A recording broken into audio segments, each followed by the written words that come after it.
दरम्यान आणेंचा बोलविता धनी संघ आणि भाजप आहे असा टोला मनसेचे अध्यक्ष राज ठाकरेंनी हाणलाय। महाराष्ट्र तोडण्याची भाषा करणाऱ्यांना फोडून काढायला हवं असंही राज ठाकरेंनी म्हटले, तर शिवसेनेचे खासदार संजय राऊतांनीही भाजप आणि संघाचा समाचार घेतलाय।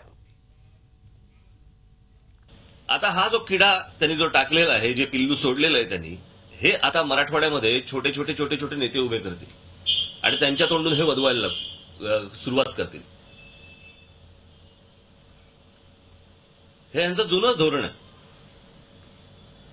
आणि मला असं वाटतं की राज्य तोडण्याचं जे काम आहे ते आणेपेक्षा संघ आणि भाजप जास्ती करते। आणेची काय हिंमत, महाराष्ट्राचे तुकडे करायचे असा विचार करायचा, आणेची हिंमत आहे काय? कान फाडून काढीन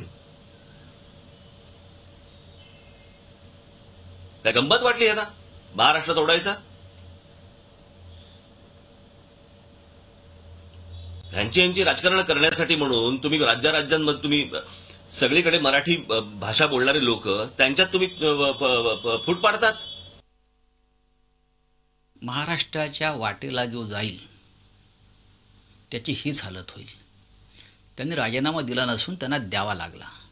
संपूर्ण महाराष्ट्र एकवटला, विरोधी पक्ष एकवटला आणि त्यांच्या पार्श्वभागावर लाद घालून त्यांना हाकलून दिलेलं आहे। महाराष्ट्राचे तुकडे करण्याचं स्वप्न कोणी पाहत असेल तर ते कोणी असू द्यात, ते एक प्रकारे भारत मातेशी गद्दारी करतायत आणि त्यांना भारत माता की जय म्हणण्याचा अधिकार राहत नाही।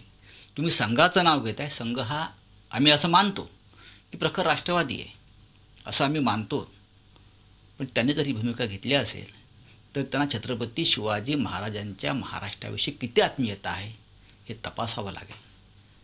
आत्ताच त्यांचं हाफ पॅन्टीतून फुल पॅन्टीत पदार्पण झालं आहे, स्वागत आहे। त्या फुल पॅन्टीचे परत 4 तुकडे करू नका हे आम्हाला दुर्दैवाने त्यांना सांगावं लागेल। झी 24 तास रहा एक पाऊल पुढे।